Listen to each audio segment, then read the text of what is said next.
sama, magandang umaga pong muli. Ngayon po ang ating pecha ay 3, tama ba ako? Ng Marso. Ating araw ay, ano ba ngayon? Martes?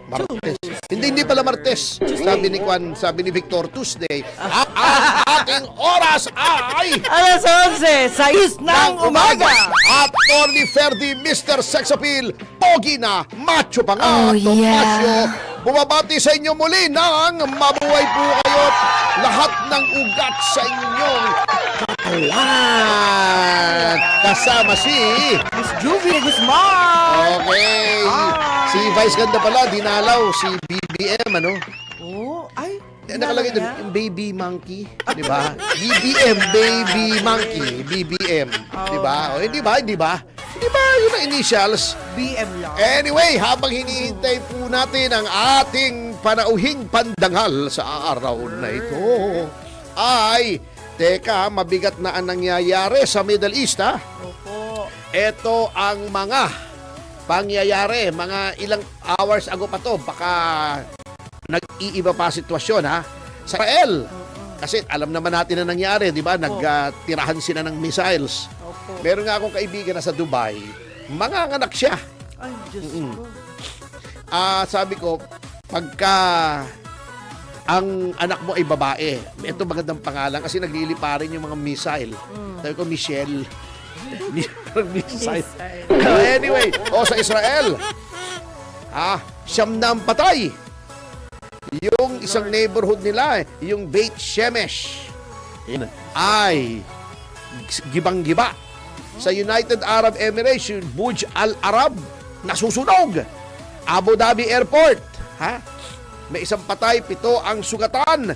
Dubai, yung concourse ng airport, tinamaan. So, indefinitely closed ang Dubai. Mabigat yung Dubai kasi yung Dubai, doon ang stopover ng napakaraming flights papuntang Europa. Diba? Sa Dubai, Abu Dhabi rin. Diba? Mga flights papuntang Europe. Ang bad trip dyan, kung ikaw ay nasa airport, parang stopover, kasi minsan matagal ang stopover. Ako nagkaroon ng stopover dyan, 8 hours. Oh, waiting. Oo, from Barcelona. 8 hours. Bago doon kayo inabutan ng closure, stuck ka roon. Paano kung wala ka ng pera, pauwi ka na. Tapos wala ka pang pagkain. Wala kang pagkain, ang gagawin mo ron. Kamoting kahoy na may ulalo ka ron. Oo. Bahrain, yung headquarters ng US Naval 5th Fleet. Nasusunog! Bahrain, mayroong ligaw na missile, tinamaan residential area. Grabe, Kuwait. Airport terminal, sarado rin. So, lahat ng major airport terminals sa Middle East ay nangangamote, sarado. Sa Qatar, yung Al Udeid Airbus ng Amerika, tinira rin ng missile. Saudi Arabia, sa Riyadh, tumama na rin ng mga missiles. Sa Jordan, meron na rin mga missiles sa Iraq. Mga US bases, kasi di ba sinakop ng Amerika yan eh. Tinamaan na rin sa Oman. Tinamaan na rin. Akala ng Oman, mag-isa sila, di ba? Yung hindi sila gaglawin, hindi naman sila sabi ng Iran siguro, Oman is an island. Syria, tinamaan din. Pati Cyprus. Yung Royal Air Force Base, Royal Air Force sa UK yan eh. Yan. Yung Akrotiri Base, tinamaan na. Sa UK, may missile base din doon at tinamaan. Sa UAE, yung kampo ng France. Tinamaan din. Sa pati Italy, tinatamaan na rin ng mga missile. Mabigat.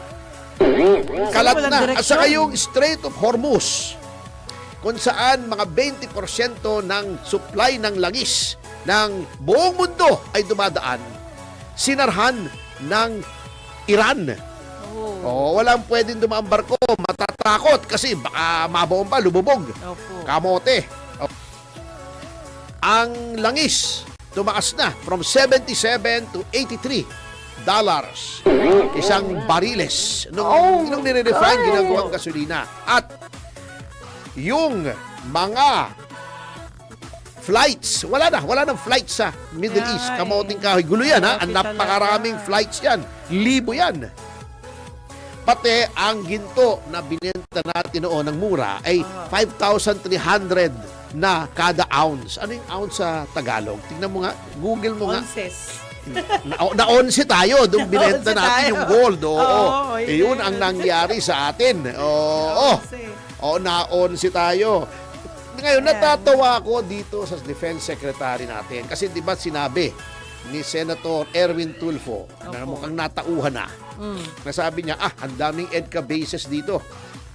Target tayo. Magiging target. Sabi ni Gibo, malayo naman tayo sa Iran. Di naman po Iran ang tatarget sa atin eh. Grabe. Ang sinasabing base, kapag ikaw ay may US base at nasangkot ang US sa gera, titirahin. Yun. Ngayon eto sinasabi ko sa inyo walang military planner. Halimbawa ang China, hindi tawag ito. Opo. Ang China is biding its time. Tumitsyempo yan sa Taiwan eh. Hindi titigilan ng China ang Taiwan. Ayaw man natin o gusto natin, sana wag. Opo. Kasi nananahimik naman ang Taiwan. Correct. Pero from the point of view, alam nyo, in any issue, lagay mo yung sarili mo sa punto de vista nung kabila. Opo. Bakit? Ayaw natin. Ako, ayokong girahin ng Taiwan. Nananahimik. Correct. Magkakagulo dito sa Rion. Madadamay tayo. May EDCA bases tayo. Ngunit ito ang problema. Bakit hindi titigilan ang Taiwan? One very simple reason. Ang Taiwan ay tinuturing ng China na bahagi nila. Ayun. At kukunin nila yan. Babawiin yata, no? Walang iniwan yan noong 1954 na nagkaroon ng Geneva Accord. Pagkatapos matalo ng mga puwersa ni Ho Chi Minh, ang mga French, mga Pranses sa Battle of Dien Bien Phu. Opo. Nagkaroon ng 1954 Accord sa Geneva.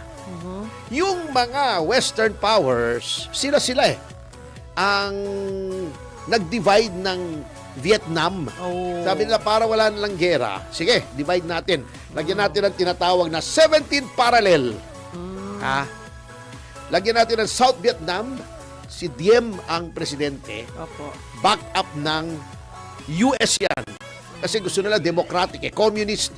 Yung North Vietnam, halabaan mo yung communist group ni Ho Chi Minh ay mag-establish ng gobyerno sa North Vietnam. Opo. Ang nagdi-divide dyan, ang border niyan, ang boundary ay 17th parallel. Para tahimik na. May sariling lugar si Ho Chi Minh, may sariling lugar yung backed up ng Amerika. Opo. Na rehimen doon, yung allegedly democratic. Opo. Okay. Kung si Ho Chi Minh ay siyempre ganon, patriotic yan si Ho Chi Minh.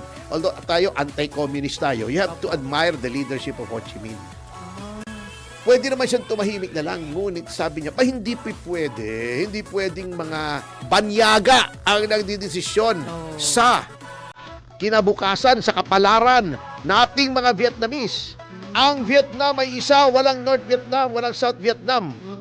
I-reunify natin para maging isang Vietnam lamang. Isa lang. Siyugod ng North Vietnam sa South Vietnam.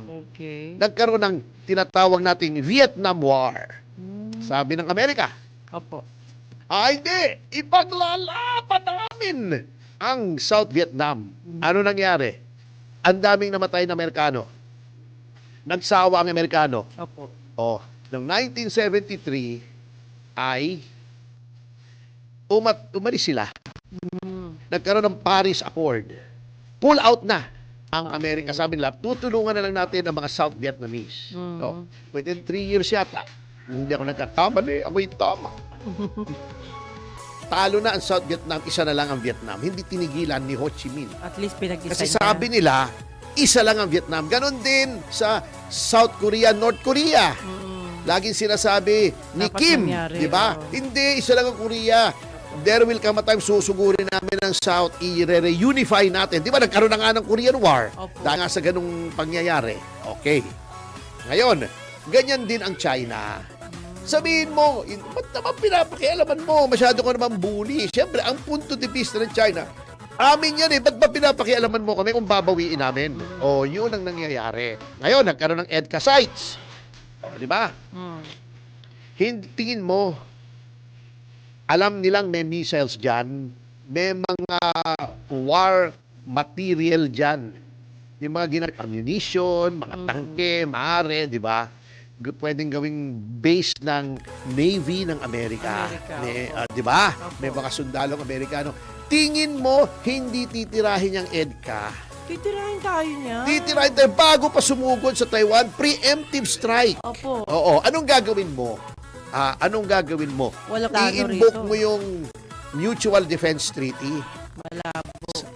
Alam mo, para sa inis, kung susugurin din nila ang Taiwan, gegerahin din sila ng Amerika eh. Correct. Wala na silang pakialam kung may Mutual Defense Treaty o hindi. Gera na rin eh. Opo. Against Amerika.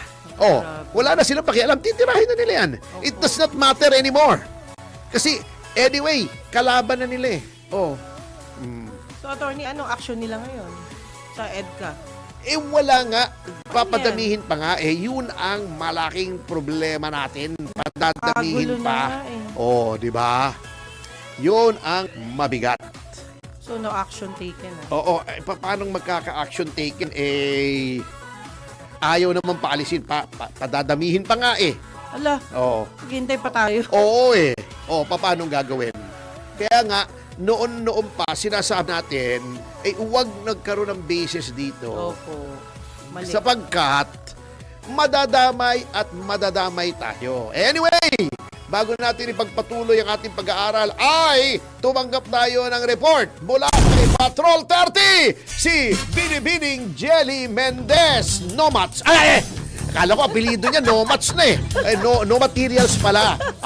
Tungkol sa impeachment complaint sa laban kay Vice President Sara Duterte sa mababang kapulungan. Sinimulan na ng House Committee on Justice ang ikalawang pagdinig sa dalawang impeachment complaints kay Vice President Sara Duterte. Ito'y para naman tukuyin ang determinasyon ng sufficiency in substance matapos ideklarang sufficient in form ang ikatlo at ikapat na reklamo. Matatandaang inihain ng mga religious at lawyers groups ang ikatlong impeachment complaint na inendorso ni Mamamayang Liberal Party List Representative Leila de Lima, habang ang ikaapat na impeachment complaint ay isinampa naman ng private citizen na si Attorney Nathaniel Cabrera na inendorso ni Deputy Speaker at La Union Representative Paulo Ortega Dipis at Manila Representative Bienvenido Benny Abante Jr. Ayon kay Justice Committee Chairperson at Batangas Representative Jervin Luistro, sisimulan nilang timbangin ang bigat ng mga aligasyon kay VP Sara batay na rin sa recital of facts at authentication ng mga ebidensya. Gaya pa rin ang ginawa sa impeachment complaint ni Pangulong Ferdinand Marcos Jr., sinabi ni Luistro na idadaan din ng komite sa botohan ang dalawang reklamo. Una nang sinabi ni Luistro na mapabilis ang pagtalakay ng komite dahil na rin sa dalawang impeachment complaint na natanggal matapos hindi isama ang unang impeachment complaint dahil sa paglabag sa one-year bar rule, habang binidro naman o binawi na ang ikalawang impeachment complaint. Kanina inilatag ni Representative Leila de Lima yung constitutional grounds ng kanilang reklamo, kabilang na nga yung culpable violation of the Constitution, corruption and other high crimes, kasama din yung betrayal of public trust. Kasama sa mga naging nakapaloob din sa grounds yung anomalous disbursement of confidential funds ng OVP at ng DepEd, corruption and bribery sa mga empleyado ng DepEd, yung threat o yung assassination sa tatlong individual, kabilang na si Pangulong Ferdinand Marcos Jr., First Lady Liza Araneta Marcos, at dating House Speaker Martin Romualdez, maging yung hindi may paliwanag na SALN o yung wealth and failure to disclose all properties and interest ng properties sa SALN ni VP Sara. Kasama din yung acts aimed at destabilizing yung pag-destabilisasyon sa gobyerno. Ayon kay Representative Jervin Lubistro, ang chairman ng Comites, titimbang nila kung sapat bang ang mga dahilan ng mga nilalaman ng impeachment complaint para magpatuloy sa pagdinig. Ito si Patrol 30. Jelly Mendez nag-uulap para sa intinang mitadong lakas sa DWIZ. Nagbabalik na ng tama, naglilingkod ng tama. Kapag may bagong balita, naka-on air, agad-agad, DWIZ Patrol Report!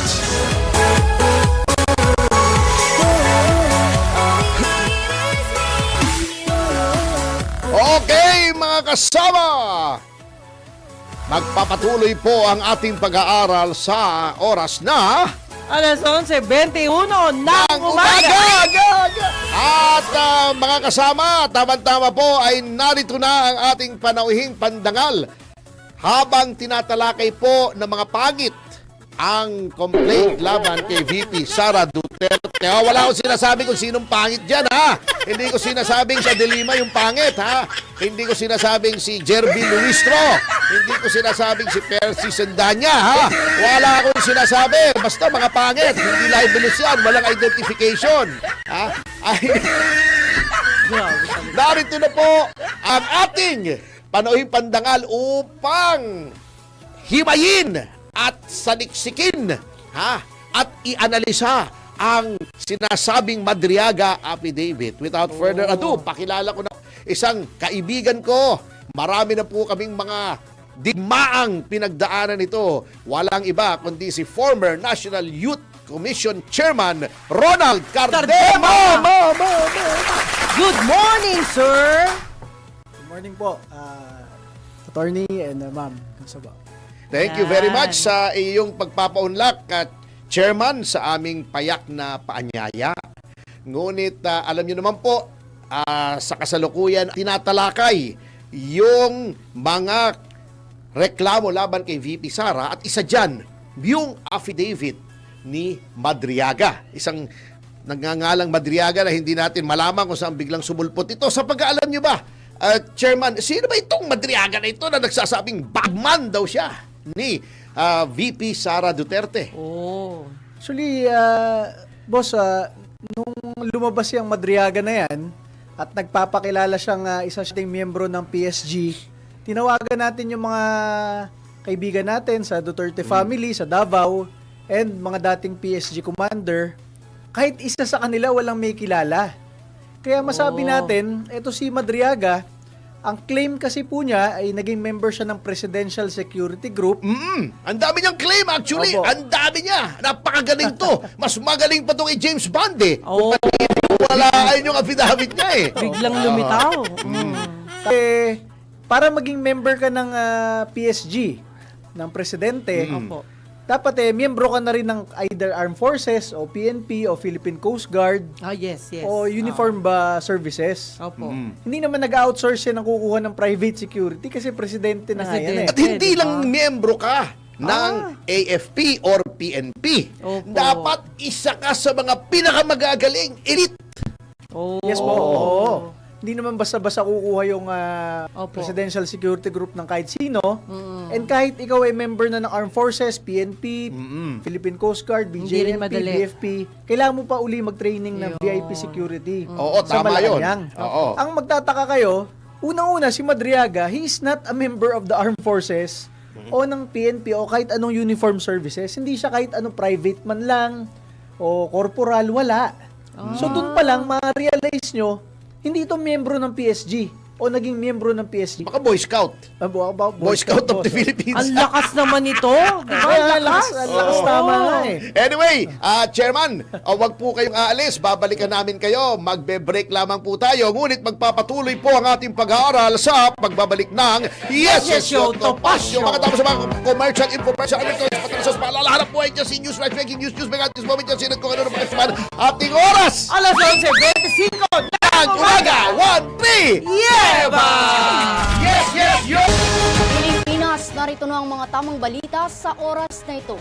Pangulong Marcos hihirit ng kapangyarihan sa Kongreso para ibaba ang excise tax sa langis. Ang ulat mula kay Patrol 13, Gilbert Perdes. Isiniwalat ni Pangulong Ferdinand Marcos Jr. na hihirit siya sa Senado at Kongreso ng dagdag na kapangyarihan na maiba ang excise tax sa produktong petrolyo sakaling lumampas sa 80 kada bariles ang presyo ng krudo. Sa press briefing dito sa Malacanang, sinabi ng Pangulo na kailangang may nakahandang hakbang ang pamahalaan upang mapagaan ang epekto ng pagtaas ng presyo ng langis sa publiko.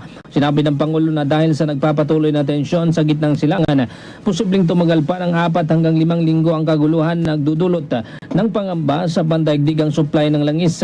Gayunman, tiniyak ng Pangulo na may supply o sapat na supply ang Pilipinas nagal ng humigit kumulang 50 hanggang 60 days.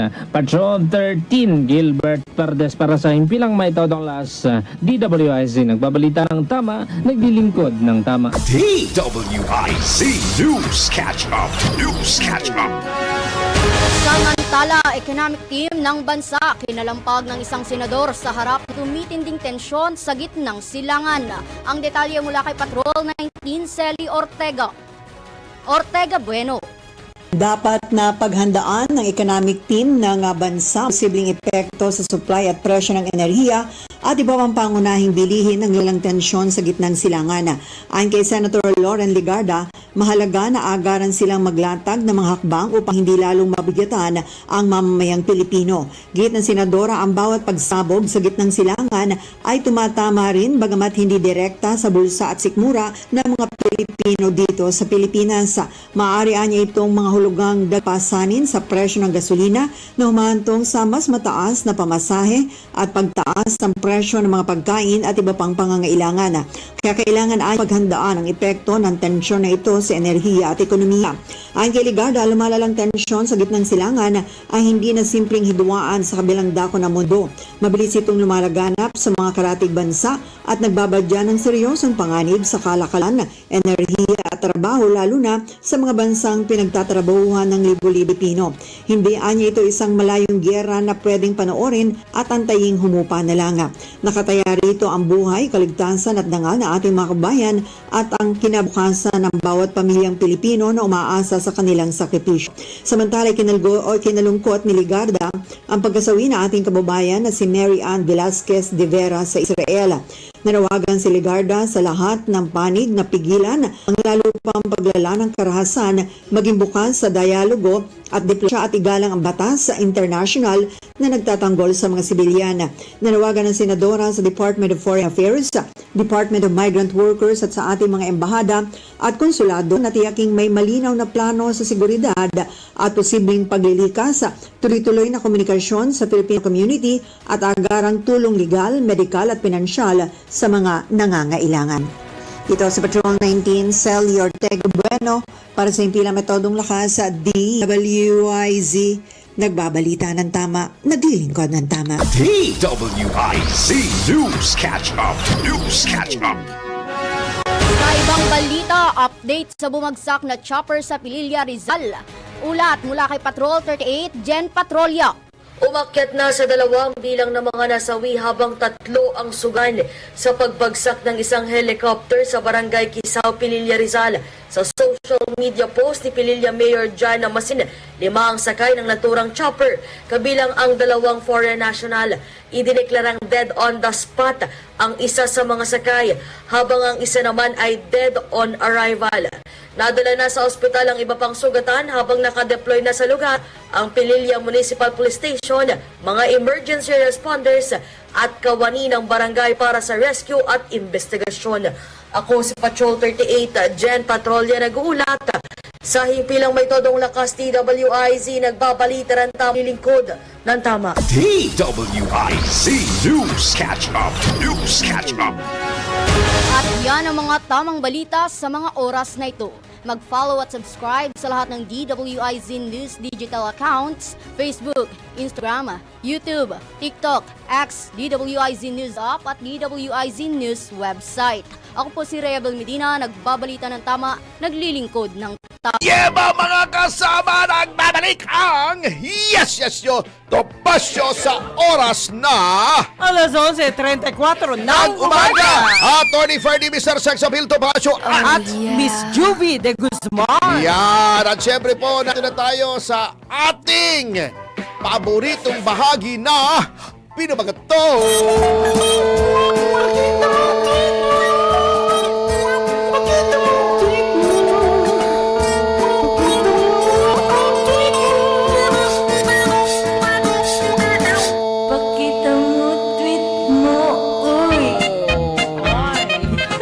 Ladies first. Ang haba na ni attorney. Okay, magandang umaga ho muli sa lahat ng mga taga-subaybay po. At syempre, lalo na ang mga kababayan natin na nasa peligro at sana po Yan. ay makaluwas kayo sa lalo't madaling let panahon. us pray for the safety, hindi Yes. lamang ng ating mga kababayan, ngunit Opo. lahat ng tao. Lahat. Because Yes. every life matters. Opo. At hindi lang po yan, syempre, hello din kay Sharif Alvani Sia. Yan, sana po maligtas din po kahit makauwi kayo agad-agad. Ang problema, kailan kaya, no? Yun nga sinasabi ko, mahirap pag na-stuck ka roon. Opo. Hindi ka naman makalipad. Nasira yata yung concourse Opo. O Yun nga. papanong lilipad? Yun nga po. At kahapon kasi nakausap ko siya at nagre-regards po siya sa inyo dahil Thank you. Oo. tagahanga din ninyo siya. Okay. Hello din kay Doc MJ, Evangelista, Agustin Arca, hello. At kay Master Hans Kua, hello din. Hi, Master Hans. Yes. Kay Mark Lester, yan, Josephine Balimento, Jolie Lara, Ian, siyempre, Bon Voyage. Nako, aalis Bombayags ka pa. po, bombayags. Bombayags. Nako, Diyos ko, itong aking pinsan, lalakad pa rin. Okay. Saan pumunta? Papunta, Sa Iran? Ano naman sila, barko. Ewan ko kung paano. Ay, medyo safe siguro, barko. Okay. Huwag lang Tapos, dadaan sa Strait of Hormuz, ha? Opo. Mahirap At syempre, Mike Magpayo. Hi, Sir Mike. Nako, may dala siyang mga Iranian kasama niya dito. Wala namang lumilipad na missile dito sa atin. Buti naman. Opo. Kaya lang, may tanong ako kung bakit hindi naman tayo tinitira ng missile. Bakit mainit sa studio? Grabe. Oo. Okay. Ayusin nga to, baka isipin ng mga tao may missile sa ibabaw natin Ay, wag naman po. Kaya, Okay. kaya mainit eh. Ayan. MPD Eagles, hi po. Ayan. Kay Sir Saigo, hello po. Ayan. Mario Camba, Melody Kwan, hello. Elsa Juneda. At siyempre, Kapitan Rolly Durana. And Yan. company, Josephine Salvador at Veronica Estrada Lim and Yan, company. narami back po to you, sir. nating mga YouTubers, si Habog 6540. Hi, Yung pag hello. ginagawa ngayon sa ex-Marines kickback witness, katulad din po sa Kuratong Balileng, baka. Oh, my goodness. Alam, eto nga si Ping bakit ba naging Blue Ribbon Committee Chairman to? Alam mo namang bias na bias. Hindi ba nagsasalita? wala Mali na. na. Anak ng teteng naman, paribasa, sumakay din siya ro sa same chopper. Ayun. Nakita. Sabi si Kitty Schnauzer, sufficient in maleta daw. Oh Si my Delima. God. Oo. Ayan. Ernesto Marquez Gutierrez, nakahabol pa ng live. Hi. Salamat po. Napakagaling Hello po. po ng guest natin. Gerald Calzado, good day, attorney. Watching from Ayuda Nation, Tambalosos, Crocs Country. Hello. Yeah. Mula Sisi, mute muna ang reporting about Delima. Nakakasira ng araw. Hindi naman, napakaganda ni Delima. Ba't naman masisira araw niya? Ito niyo, ang dami-daming patay na mga lalaki dyan eh. Alam mo. Eto, at Tupauka, si Jonel, Hi. bida-bida, siyempre, bumabaw Hello po. Olat sa pagkasenador Ala. Victor Tadeo, okay ang Tongreso imprints kahit may giyera na. Ay. Oo. Oo nga. Zenny Gonzales, praying kay VP Sara's impeachment na maging okay po. Naiinis ako sa mga sinasabi ni Delima Saba. Huwag na kayo makinig kasi ano yan lukuhan na yan Huwag nyo nang pakinggan yan. Grabe. Wala yan, lutong Macau yan. Ferdinand Mendoza, si Delamas para ano ba yan? Kayo talaga. Warlock, si Saba. Ay. Ala, grabe na. Babaeng dalawang gusto ni Delima. Aha. Titimbagin ang gusto naman ni Amante. Ano ba yan? Kikiluhin. Kayo talaga. Ayan. Wally Lourdes Merioles. Happy Okay. Tuesday, 24 Hi, Madam. Warren. Always watching from Masbate. Mabuhay. Praying for our Yan. son and daughter-in-law working in Kuwait. Opo. Ayan. Zenny Marcelo. Yes. Hi. Palsis Dolos. Blank pong video attorney yung live nyo. Bakit nga? Bakit nga? Ganon? Yan. Baka naman may delay lang. Big time Berto watching from London. Bakit matagilid ang nguso ng isang tong... parang scales of justice yan pag hindi pantay Ay, ganun. Kaya hindi siya pantay. Kasi Hindi pantay. tabingi. Chodorico Capranca. Hello po, Attorney Topacio and Miss Juby. Yes, yes, Hi. Topacio. Good morning. Hello Lalaine po. Sagon, good morning. Sir Cardema. Oh, yes. Hi. Good morning ka muna dito sa iyo, na si Lalaine nga. Sagon at chairman. Mga fans niyo po. Hi, Lalaine. Kamusta tayo dyan? Oh, yan. Eddie Mendoza, nakakagigil ang mga congressman watching from Sydney, Australia. Maria Elsa Ramos, good morning. Hello. Si Sir Cardema, binoto po kita watching from Macau, sabi ni Maria Elsa Ramos. Thank you, Maria Elsa. Yan, oo. Richard Magic Monterola, Moto. Attorney Ferdy, ba't di i-disbarsi de Lima? Hindi po natin pwede pag-usapan kasi disbarment confidential po yun. Eddie Mendoza, Zyram, nabasa na pala natin. Sorry, nag-scroll up kasi. Pasensya na po kayo. Ang dami pumapasok eh. Ayan. Pula sisi ang bilis nila kay Madriaga, pero doon sa mga ex-Marines, dead ma lang sila. Ito nga po tatalakayin ni Chairman. Yan. Lani Ruma, shoutout sa family ko sa Novaliches. Lagi po kayong mag-ingat. Opo naman. Leo Teneros, Doha, Qatar. Ferry MG23, watching from Bahamas. Opo. Yan, ang dami po nito. Ito, scroll up lang po natin. At Boss Bell from Tambulig, Sabaw. Sabaw, ano ba yan? Sambuanga del Sur. Ayun. Bangungot from Timog, San Francisco. Yan, California. Hi. Yan, Frankie Ligera. At may bomb bunker ba dito sa NCR? Wala yata eh. Magtago tayo sa Malacanang. Kaya lang, yun ang unang tatargetin eh. Pagka nagkagera. Hindi, talaga naman, ang tawag doon, decaption. Move. Tatay Strauss. Maayong buntag po, Attorney Ferdy and Ma'am Juby. Remulla sa Ombudsman at Luiso sa House of Representatives Justice Committee. Pastilan. Ano yung pastilan? Hindi ba mura yun? On air natin. Bad yun Bad ba yun? Ay, bakit? Sorry, hindi ko alam ang ibig sabihin eh. Pedro Panagito. From Calgary, Hi. Alberta, Canada. Nep Drox. Good morning din po. Lloyd Tobias, bibilisan na po natin. Clarissa Badon, Nanay Mary from California. Hi. Yan, Imelda Aquino, pa-shoutout po. Birthday ko po, senior, na magiging masaya ang kaarawan ngayon. Kung babatiin ako, ay happy birthday po, Ma'am Imelda Aquino. No. Ma'am Melda. Yan, Tatay Willie from Bislig City. Michelle Yan. Mangarin, Dubai. Uy, ingat po Hi. kayo dyan. Opo. Amador 1710. Hong Kong naman siya. Vidal Ayush, UAE. Ingat din po kayo dyan. Hi. Roberto Mercadal. Shout out kay Teddy. Alala. Joy Lynn Benson. Taiwan naman siya. Yan. Helen Madayag. Montreal, Quebec. MCEL. Pa-shout out. Attorney Yema! Warob. Ang bilis pumasok eh. Watching live in Iligan City. Lintasya. Make sure lang andun si... Huwag naman. Michelle Mangarin. BBM fake news. Walang bunker dito sa UAE. Gusto mag-newscaster nung yan yun na Shirley Uyang. Ano na naman yung pasti? Ano ba yung pastilan? Pwede bang i-air yun? Hindi ko alam eh. Ano ba yung ibig sabihin nun? bad yun, sir. Ilagay nyo nga. Bad word yun, bad word. Oo. Jan Crosales at Ante. Yan. At syempre si Michael Guy. Rolly Mende Tomas. Yan si Ryan Ang. Siyempre, si Attorney Rui Ronday, Attorney Roma Valdez, Attorney Raul Paras.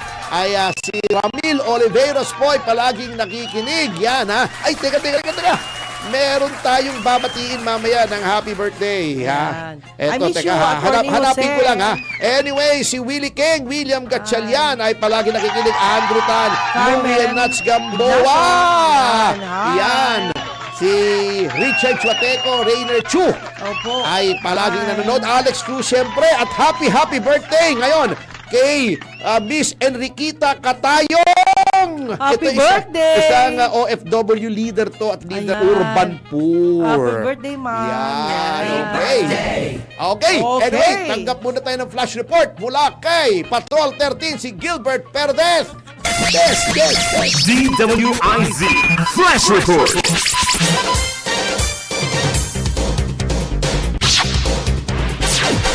Si Siniguro ni Pangulong Ferdinand Marcos Jr. na kapag umabot na raw sa 80 dolyar kada bariles ang presyo ng langis, agad ay patutupad ng pamahalaan ng fuel subsidy program para sa sektor ng transportasyon at agrikultura. Sa press conference sa Malacanang, sinabi ng Pangulo na layunin nitong tulungan ng mga tsuper, magsasaka at mangingisda na direktang naapektuhan ng pagtaas ng presyo ng produktong petrolyo. Binigyan din ng Pangulo na prioridad ng gobyerno ang kaligtasan ng mga Pilipino sa gitnang silangan. Umaasa rin ang Pangulo sa posibilidad ng tigil putukan sa riyon kasabay ng pagsasabing kasalukuyang nasa 1,460 na mga Pilipino ang hayag ng kagustuhang magpa-repatriate sa pabalik nga ng bansa o uuwi ng Pilipinas. Samantala, inatasan din ng Pangulo lahat ng tanggapan ng gobyerno o lahat ng ahensya na kinaukulan na magpatupad ng mga hakbang upang makatipid sa paggamit ng kuryente. Ayon sa Pangulo, mahalagang magsimulang maghigpit ang gobyerno sa sariling konsumo bilang bahagi ng mas malawak na pagtugon sa epekto ng krisis sa enerhiya. Patrol 13, Gilbert Perdes para sa Himpilang May Totong La sa DWIZ. Nagbabalita ng tama, naglilingkod ng tama. Kapag may bagong balita, naka-on air, agad-agad, DWIZ Patrol Report. Yan po at nagbabalik po ang Yes, Yes, Yoto Pasyo. Ngunit kailangan na nating mag-break. Magbabalik po ang Yes, Yes, Yoto Pasyo, mga magulang at mga kapatid sa ating oras na Alas 11:46 ng umaga. 1, 2, 3 Yeba! Yeba mga kasama, nagbabalik ang Yes, Yes, Yoto Pasyo. Attorney Ferdi, si Mr. Sex Appeal Topacio. Miss Juvie de Guzman. Ating oras. Alas 11:48 ng umaga. Ay, sabi ng mga kaibigan na Bisaya, hindi daw bad yung Ayun. pastilan. Parang, hay naku. Si Edmang Hente, yan, sabi ni, ang dami mga, Okay. yan, sabi ni Kaloy, ni Teresa Agiling, ni Marilyn Suzuki, Pedro Panagiton, yan, Rod Ramirez, galing sa Edmonton, Canada, yan, Tatay Willie. Ay. Opo. Kaloy, parang hay nako, sabi ni Kaloy. Hay nako. Mas Mariter Mix Vlog, Attorney Pastilan is just an expression of dismay. Di naman masama na word na yan. Okay, Mik Bali. Abu Dhabi, Ernesto Marquez. Sabi niya, ine-explain nila yung pastilan. Antonieto Lor, ang pastilan po hindi mura. Okay, sige. good. Sigurado kayo, baka matanggal tayo rito. Jan Rosales, pastilan expression lang po ng mga Bisaya pero hindi po bad. Okay, sige, kayong nakakaalam yan, syempre ako yung maniniwala sa inyo. Putol-putol daw tayo sa Facebook. Lipat ka sa YouTube. Michelle Mangarin, yan, Okay, anyway, balik po tayo dito sa ating panauhing pandangal. Pasensya na po yung mga hindi nasabi. Sa dami na po. Pasensya na po kayo. At narito po muli sa ating studio ang dating pinuno ng National Youth Commission na unceremoniously tinanggal ni Pangulong Marcos Jr. na hindi pa tapos ang termino. Ganyan po kabigat itong presidentong ito. Kamoting kahoy talaga. Anyway. At Chairman, welcome back.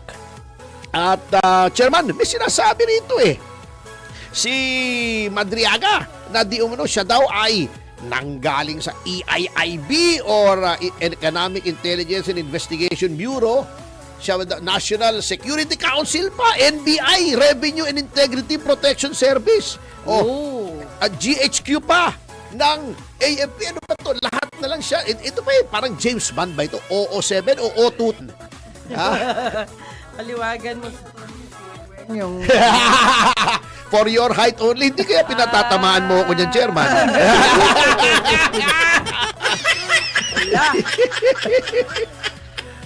Ano ba ito? May katotohanan ba itong pinagsasabi niya na siya daw ay napaka-close kayong malalapit sa mga Duterte? Sino ba itong kumag na to na siya daw parang siya na yung lahat ng confidential ni VP Sara? Tayo pa yung Sara Duterte is my president. Ano ba ito? Ano ba talagang sitwasyon dito na pinagsasabi nito? Ito ba may katotohanan sa buo ng inyong pagkaalam? nung lumabas attorney yung pangalan niyan at saka yung statement niya, tumawag naman tayo sa ating mga kaibigan sa Davao, sa Duterte family, sa mga PSG commanders dati. Kahit isa walang may kilala. And doon tiningnan natin yung photo niya kasama si Vice President Sara Duterte. Yan yung araw na 3 times yung nagpa-picture kay Sara Duterte dahil inauguration day niya sa Davao. So lahat ng pwedeng lalapit, magpapa-picture pwede. Yun ang picture niya. Ako may picture din ako with VP Sara pero hindi ako pinagtiwalaan itong mga ganitong pag-organize. Pero may picture din ako. Mas marami pa yata akong picture kaysa sa kanya. Mas marami Pero pa. hindi ganun kami ka-close ni VP Sara sa totoo lang. Hindi naman ako magke-claim ang isang napapansin natin dito, Chairman, ang dami daw niyang kilala, ang dami daw niyang ginawa. Pero walang nag-corroborate. Walang kumatig dun sa kanyang statement, di katulad ng yung 18 Marines na nagkakitahan sila, may litrato pa. Eto walang litrato to, kundi yung kasama niya si VP Sara. Hindi nga natin alam kung baka si Sara Ul yun yung impersonator ni Sara Duterte. Anyway, ano ba tong sinasabing kuan? Ito ba'y kapani-paniwala, Chairman? Yung meron daw 80 million sa loob ng BIOS at 1 billion sa loob ng Grandia. Yan, hindi talaga yan, attorney. Kasi yung una, nung lumabas siya, nagpapakilala siyang PSG, hindi siya member ng Armed Forces at PNP. Definitely, he's not a member of the PSG. Kaya kasinungalingan po. Number 2, sabi niya, siya daw nagtayo ng VP PSG. Siya daw inutusan ni Pangulong Duterte na itayo yun para kay Sara Ano naman Duterte. rango niya para magtayo siya ng sariling unit? Yun nga po, wala man yung kahit anong rango, kahit corporal o private. Kaya magtataka kayo dyan. Kasi ang daming general naman sa Armed Forces at PNP, bakit yung walang rango at hindi member ng AFP-PNP ang uutusan? Pangatlo, yung sinasabi po niyan, na pinag-deliver siya na 1 billion, tapos tinawagan siya ni Pangulong Duterte kung na-deliver na. Alam nyo, masabi ko po sa inyo, tayo po naging assistant secretary, undersecretary, naging ang ating pamilya, mga naging congressman ng Duterte Youth Party yung List. kapatid ninyo, saka yung may bahay ninyo, di ba? Ang Pangulong Duterte po, hindi po yan tumatawag diretso kasi ang cellphone po niyan, hawak lang po ng PMS o ni Secretary Bongo dati. Nung siya yung SAP, di ba? Opo, inuutos lang po niya. Yan. Kaya yung sinasabi niya ni Madriaga na tinawagan siya ni Pangulong Duterte para isiguraduhin kung na-deliver yung 1 billion, definitely kalokohan po talaga yan. Baka ba si Jose Manalo lang yun? Di ba ginagaya-gaya noon si Pangulong Duterte? Baka si Jose Manalo, yung si Bulaga, di ba ginagaya noon si President Duterte? Ayun ang kausap niya, no? Anyway, kayo po, at Chairman, tanongin ko kayo. Kayo'y military reservist, di ba? Opo. At syempre, involved din kayo sa mga military matters. Yung sinasabi paulit-ulit nitong mga kalaban ni VP Sara na bakit daw Mary Grace Piatos. Ano bang standard practice kapag ikaw ay nagdi-disburse ng confidential funds? I-identify mo ba yung pinagbigyan mo ng confidential funds? Yan may experience po tayo dyan na maliban sa pagiging kwento nyo. reservist. Nung panahon po kasi na DepEd Secretary si Vice President Sara Duterte, kinausap po ako ni Vice President. Sabi niya, Ronald, as NYC Chairman, ikaw bahala sa mga students, bahala sa mga kabataan. Yes, Pero out of school yung mga recruitment ng mga komunistang katulad ni Raul Manuel. Tapos siya naman po ang bahala sa mga guro. Kasi alam nyo, DepEd ang pinakamalaking agency ng gobyerno. Napakarami, daang-daang libong teacher. Yes, totoo. Kaya masasabi natin, ang mga bata, hindi mare-recruit yan kung walang kaugnayan yung ibang teacher. Totoo yan. Nakita nyo yung kay Franz Castro po, 200,000 ang boto niya, convicted criminal yung congresswoman ng mga guru na yon. At saka doon, yung si Lucena, Relisa Lucena, yung mga teacher niya sa FEU, pinagtatakpan siya, sinasabi, pumapasok, yung pala, nasa bundok na. Yan po. Hindi sinasabi sa mga magulang, sinasabi regularly attending class. So tama yon. So ano pong nangyari dun sa sinasabi niyo? Pagpatuloy niyo po. So si Vice President Sara Duterte, binigyan po siya ng confidential fund galing po sa funds ng presidente. Siyempre. Ang ating presidente ngayon, nakaka 4 billion a year yan. Totoo. So, almost 12 billion na po nung 3 taon. Yung Office of the President, Office of the President. Plus, meron pang kalahating bilyon ang DOJ at kalahating bilyon ang DILG. So, every year, 1 billion ang magkapatid na Remulla. Yes po. So, nung binigyan po si Vice President Sara Duterte and DepEd Secretary siya, dyan niya nilaan para hindi ma-recruit ang ating mga kabataan. Ngayon, mangyayari dyan, kung tayong 3 po ay guro, at 2 sa atin talagang concerned dahil yung kasamahan natin nagre-recruit papuntang makakaliwang grupo, papuntang NPA, nire-report natin confidentially. Siyempre, And binibigyan tayo ng reward And syempre, dahil nireport natin yung kaalyado ng teroristang Oo. NPA at ayaw rin naman natin magkasama ng loob. Opo. Matagal pagkakasama Siyempre, bilang public oo, school kaya- teacher. oo. Talaga ang ilalagay, hindi yung pangalan natin. Tsaka pakapatayin tayo ng NPA eh. Tama. Totoo. Kaya talaga ang ilalagay mo dyan sa mga ganyang confidential reports, talaga yung mga Confidential name. confidential names po na ganyan. Oo, kaya nga, Common sense ito ang na hindi lang. ko maintindihan eh. Anong parte ba ng confidential ang hindi nila naintindihan? Ano ba sa tingin nilang ibig sabihin ng confidential? Di ba? Secret. Secret. O, Yun. bakit ibibigay mo yung informanto, di ba? Opo. Okay. Kapahamakan yun. Anyway, baka meron po kayong mga final message. Sapagat wala na po tayong oras. Pero we would be happy if next week ay pumunta Makabalik po kayo. kayong Yes muli po, rito. opo. Aga-agahan nyo at marami Yes po po, naghihintay sa inyong mga pahayag. Ano pong final message ninyo sa ating mga kababayan na ngayon ay bine-brainwash nitong mga ngetpa na ito? Yan, no? Nakikita natin sa telebisyon. Yes po, ang ating Power mensahe po. pa. Oo. Nag-announce po ang ating Vice President Sara Duterte na siya po itatakbo bilang ating susunod na Pangulo. So ang mga kababayan po natin sa Pilipinas nagkaroon ng konting liwanag, nagkaroon ng konting pag-asa dito sa bansang ito na nalulugmok na. So magtulungan po tayo, tulungan natin ang ating Vice President Sara Duterte, ipagdasal natin ang ating Pangulong Rodrigo Duterte na nasa kamay ng mga dayuhan at sina Atty. Topacio po sa March 11 po, anniversary po ng pagkakakidnap kay Pangulong Duterte. Meron pong mga activities. Kasama yun doon ang Duterte Youth Yes Party po. List, syempre. Subaybayan po natin dito sa Yes Yes Yo Topacio. At masabi ko po sa inyo, tayo pong mga Duterte supporters ay magtulungan po tayo. Pag meron po kayong mga kilalang Duterte supporters o vloggers na bumabanat sa kapwa Duterte supporter, wag po tayong masyadong magdwell doon. Kasi kailangan po natin maging united. Alam nyo, masabi ko sa inyo, finally, tayo po lahat, mga Duterte supporters at ating mga kababayan Pilipino, tayo na po ang campaign leaders lahat Yes. ng ating susunod na Pangulo, Sara Duterte. Kaya kailangan po lahat tayo magtulungan. Ikampanya po natin ang pagbabalik ng tunay na pagbabago, tapang at malasakit para ang mga kriminal, mga adik, mga teroristang NPA ay mawala sa ating lansangan at maibalik po natin ang katahimikan po dito sa ating bansa. Okay, maraming salamat po at sa notang yan, thank you very much again, Chairman Ronald Thank Cardema, at magbibigay daan na po tayo sa susunod na programang Senyor Balita! Kasama si Taga, nandiyan ba? Ayan! Senyor Ray Pacheco! Aking kasing. Yes. Kasing liit. taas. Kasing liit. Okay. Kaya't po hanggang bukas nga pala wala ako. Meron na sa meron kaming aktibidades. Opo. Oo. Pero hanggang bukas po kay Juby at hanggang sa Tsaka Webes i-text po. natin. Oo, sa Webes. Oo. Ito po si Attorney Ferty, Mr. Sex Appeal Topacio. Nag-iwan po ng mga katagang susul sa inyong pagnanasa. Kikitil sa inyong mga kasalanan. At titi mo! Lari ka doon! Titi mo! Sa iyong kaisipan na huwag makikihapin! 1, 2, 3! Yeva! Yes, yes, yo! Topacio! Babay again!